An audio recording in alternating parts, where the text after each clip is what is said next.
हाँ, वो मैं अभी हॉस्पिटल से अबॉर्शन करवा कर आई हूँ, इसलिए थोड़ी कमजोरी फील हो रही है। तुम पागल हो क्या? तुम हमारा बच्चा गिरवा कर आई हो। जब से हमारी शादी हुई है तब से मैं इस खुशखबरी का इंतजार कर रहा था और आज तुमने उसे अबॉर्ट करवा दिया।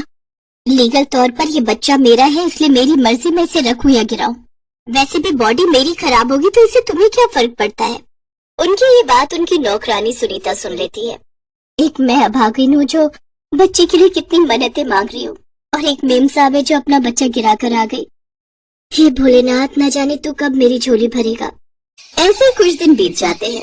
एक रोज अंशिका की सास रमोला मिठाई लेकर आती है और उससे कहती है, ले बहू, ये देसी घी के मोतीचूर लड्डू खा ले। और उसकी कमला देकर गई है। ना जाने मेरे नसीब में कब दादी बनने का सुख होगा। उफ, अब आप भी शुरू मत हो जाइए। मैंने आपसे कितनी बार कहा है कि मुझे ये बच्चा नहीं चाहिए। मुझे आपके जैसे गुब्बारे की तरह थोड़ी ना फूलना है। 55 की होकर 60 की लगती हो आप। मुझे जिम जाने में देर हो रही है, आप खाइए ये लड्डू। समय बीतता है। एक रोज ऐसे ही अंशिका जिम में एक्सरसाइज कर रही थी कि वो अचानक बेहोश हो जाती है। उसके घर वालों को इन्फॉर्म किया जाता है। वो उसे अस्पताल लेकर चले जाते हैं, जहाँ डॉक्टर उनसे कहता है, मुबारक हो, आपकी वाइफ माँ बनने वाली है। नहीं, मुझे ये बच्चा नहीं चाहिए, मुझे आज ही अबॉर्शन करवाना है। अंशिका, इस बार तुमने बच्चा गिरवाने की सोची भी तो मैं तुम्हें तलाक दे दूंगा, समझी? अब इस डर से अंशिका अबॉर्शन नहीं करवाती। उधर भोलेनाथ की कृपा से सुनीता की गोद भी भर जाती है और वो भी गर्भवती हो जाती है। अब जहाँ गर्भावस्था की हालत में भी सुनीता सारा दिन काम करती, तो वहीं अंशिका बिस्तर पर पड़े पड़े आराम करती रहती। एक दिन उसकी सास उससे कहती है, अंशिका बहू, तुम सारा दिन बिस्तर पर पड़ी रहती हो, ऐसे में ज्यादा आराम करना भी ठीक नहीं, कम से कम थोड़ा टहल ही लिया करो। प्रेग्नेंट मैं हूँ माँ जी, तो आप मुझे ये सब ज्ञान मत दीजिए और अब जाइए यहाँ से। ऐसे 9 महीने बीत जाते हैं और दोनों की डिलीवरी का दिन आ जाता है। जहाँ सुनीता नॉर्मल डिलीवरी से सरकारी अस्पताल में बच्चे को जन्म देती है, तो वहीं अंशिका की डिलीवरी सी सेक्शन से होती है। कुछ दिन बाद वो घर आ जाती है। एक रोज, अरे मेरा बच्चा क्यों इतना रो रहा है, आजा मैं तुझे दूध पिलाऊं। सुनीता, मुन्ने को दूध पिला पिलाकर तुम कितना कमजोर हो गई हो। मैं मुन्ना के लिए बाहर का दूध ले आता हूँ।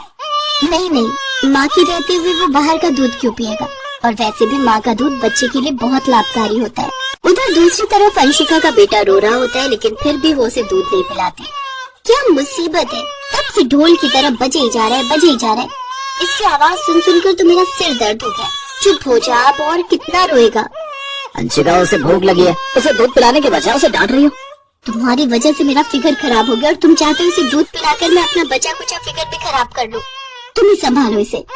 कुछ दिन बाद सुनीता काम पर वापस लौट आती है। सुनीता उनके घर का सारा काम अपने बच्चे को पीठ पर बांध कर ही करती। फिर थकी हारी घर आकर खाना बनाती, उसके बाद अपने बच्चे की मालिश करने बैठ जाती।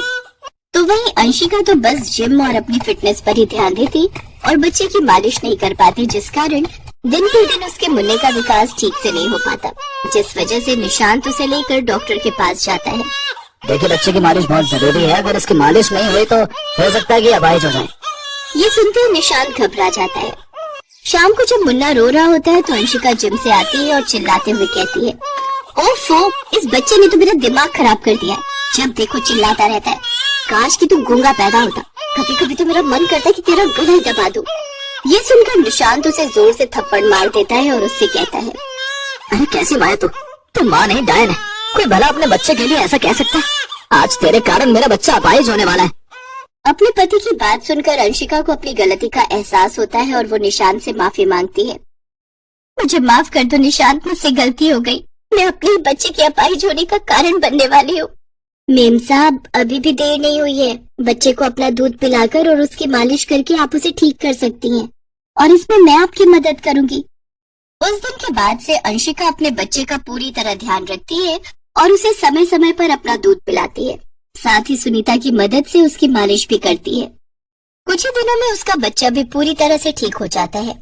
अब अंशिका के अंदर भी ममता जाग जाती है और वो अपने बच्चे को बहुत प्यार करती है। शारदा एक कोठी में काम करती थी। कोठी की मालकिन नंदिनी बहुत ही अकड़ू थी। उसे अपने पैसे पर बहुत घमंड था। नंदिनी अपने घर के किसी भी नौकर से कभी भी ढंग से बात नहीं करती थी। नंदिनी की बेटी स्वाति 5th क्लास में थी। उधर शारदा की बेटी शालू भी 5th क्लास में थी। कभी कभी शालू के स्कूल की छुट्टी होती थी तो वो शारदा के साथ काम पर आ जाती थी। शालू, तू यहाँ बैठकर पढ़ाई कर, तब तक मैं मालकिन के घर के सारे काम निपटा लेती हूँ। ठीक है मम्मी। क्या हुआ शारदा, आज तो फिर शालू को अपने साथ ले आई? वो भाभी जी, इसके पापा गांव गए हुए हैं, घर पर बिल्कुल अकेली किसके पास छोड़ती, इसलिए साथ ले आई। ये तंग नहीं करेगी, वैसे भी इसकी परीक्षाएं शुरू हो गई हैं तो पढ़ाई कर रही है। पढ़ लिख कर कौन सा इसने कलेक्टर बनना है? तुम्हारे में तो वैसे भी 5वीं 6ठी पढ़कर शादी कर देते हैं। नहीं आंटी, मैं पढ़ लिख कर बहुत बड़ी इंजीनियर बनूंगी। मैंने मम्मी पापा को बोला है कि मुझे खूब पढ़ाई करनी है। बेटा, तुम्हारी माँ गरीब है, वो तुम्हें इंजीनियर नहीं बना सकती। ये सब सपने देखना छोड़ दो। और वैसे भी तुम लोग इंग्लिश मीडियम में तो पढ़ते नहीं हो, मामूली छोटे से स्कूल में पढ़ते हो, वो भी हिंदी मीडियम, तो उसके बलबूते तो तुम इंजीनियर बन ही नहीं सकती। शारदा, बच्चों को वही सपने दिखाया करो जिन्हें तुम पूरा कर सकते हो। बेकार में तुम शालू के दिमाग में बड़ी इंजीनियर बनने का सपना सजा रही हो, जबकि तुम जानती हो कि तुम एक गरीब माँ हो। शालू का मन उदास हो गया। जब वो शारदा के साथ घर जा रही थी तब उसने उससे पूछा, मम्मी, गरीब क्या होता है? और आंटी हमें गरीब क्यों कहती हैं? क्या गरीब इंजीनियर नहीं बन सकते मम्मी? क्या मैं बेकार ही सोच रही हूँ कि मैं इंजीनियर बनूंगी? इतना मत सोच बेटा, अगर तेरी किस्मत में इंजीनियर बनना लिखा है तो तू जरूर बनेगी।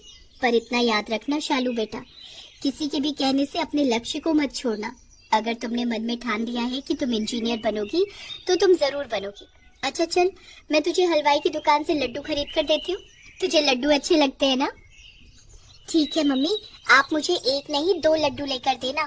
शारदा शालू को इस तरह से समझाती है कि उसके दिल में कोई बात न रह जाए और वो अपने जीवन के लक्ष्य पर ही नजर रखे। एक दिन शारदा जब काम पर पहुंची तो उसने देखा कि नंदिनी अपने मोबाइल फोन पर बातों में लगी हुई है। वहीं स्वाति अपने कमरे में मोबाइल पर गेम खेल रही है। तभी नंदिनी स्वाति को ड्राइंग रूम से आवाज लगाती है, स्वाति, कितनी देर और गेम खेलोगी? चलो पढ़ लो, पता है ना तुम्हारे कल से एग्जाम शुरू है। मॉम, बस थोड़ी देर और खेलने दो ना, अभी मैं बहुत बढ़िया गेम खेल रही हूँ। मैं पढ़ लूंगी मॉम, मुझे सब कुछ आता है। स्वाति बिटिया, कमरे में झाड़ू लगा लूं? नहीं आंटी, अभी मैं गेम खेल रही हूँ, आज मेरी छुट्टी है स्कूल की। अभी आप रहने दो, थोड़ी देर बाद लगा लेना। स्वाति बिटिया, बुरा ना मानो तो एक बात कहूँ, बच्चों का इतनी देर मोबाइल फोन चलाना अच्छी बात नहीं है। आपकी परीक्षाएं भी तो कल से शुरू होने वाली है, आपकी मम्मी बता रही है। शारदा भी स्वाति को बड़े होने के नाते समझाई रही थी कि अचानक नंदिनी ने आकर सारी बातें सुन ली। शारदा, ये क्या तमीज है मेरी बेटी से बात करने की? तुम्हें ये हक किसने दिया? अपनी हद में रहो, तुम एक नौकरानी हो समझी। और मेरी बिटिया तुम्हारी बेटी की तरह नहीं है जो थोड़ी बहुत पढ़ाई कर ले। इंग्लिश मीडियम में पढ़ती है मेरी बेटी और अच्छे नंबर से ही पास होगी। जाओ यहाँ से, और आज के बाद इस तरह से मेरी बेटी से बात करने की कोई जरूरत नहीं है। भला मैंने तुम्हें काम पर रख लिया, तुम तो घर में घुसने की कोशिश कर रही हो। माफ करना नंदिनी भाभी, मैंने तो इसलिए बिटिया को बोला कि उनकी परीक्षाएं हैं तो पढ़ ले। ठीक है, मेरा दिमाग खराब मत करो, जाओ यहाँ से, बाहर की सफाई करो। और स्वाति, मैं थोड़ी देर में मार्केट जा रही हूँ, तुम मेरे पीछे से पढ़ाई कर लेना। नंदिनी की यही आदत थी कि वो अपनी बेटी स्वाति पर ध्यान नहीं देती थी और इससे स्वाति की पढ़ाई पर असर होने लगा। फिर एक दिन, मम्मी मैंने कहा तो मुझे नहीं पता था कि मेरा मैथ्स का एग्जाम है, मैं भूल गई मम्मी। अब कैसे होगा, तुम्हारे पापा भी घर पर नहीं है, ट्यूशन में तुम ध्यान नहीं लगाती हो, इतने सारे कोर्स को 2 दिन में कैसे पूरा करोगी? मैं भी तुम्हें बिल्कुल नहीं पढ़ा पा रही हूँ, कितना ही पढ़ा लूंगी। सैटरडे संडे का ऑफ था, इसलिए शारदा के साथ शालू भी आई हुई थी। शालू के एग्जाम खत्म हो चुके थे। शालू नंदिनी के पास आई और बोली, आंटी, अगर आप कहो तो मैं स्वाति की हेल्प कर सकती हूँ, मेरे एग्जाम खत्म हो चुके हैं, मैं स्वाति को मैथ्स पढ़ा दूंगी। तुम कैसे पढ़ाओगी शालू, तुम हिंदी मीडियम की लड़की हो, तुम्हारे स्कूल में उनके बड़े स्कूल के जैसी पढ़ाई नहीं होती है। आंटी, मैथ्स के फॉर्मूले तो सब जगह एक ही होते हैं, हमारे स्कूल में भी स्वाति के स्कूल जैसी ही किताबें हैं। मेरा कोर्स स्वाति के साथ मिलता जुलता है, अगर आप कहो तो मैं स्वाति को पूरी मैथ्स करवा दूंगी। ठीक है, एक बार शुरू करो, मैं देखती हूँ कि तुम इसे कैसे समझाती हो। मॉम क्या कर रहे हो, शालू मुझे नहीं पढ़ा पाएगी, मेरा तो दिमाग खराब हो रहा है, मैं क्या करूंगी कल एग्जाम में। एक बार पढ़कर देख लो, नहीं समझ आएगा तो करना फिर जैसे पेपर करने, मैं क्या करूं। शालू स्वाति को मैथ्स पढ़ाने लगती है। कुछ ही देर में नंदिनी देखती है कि स्वाति शालू से बहुत अच्छे से मैथ्स समझ रही है। ये देखकर वो हैरान रह जाती है।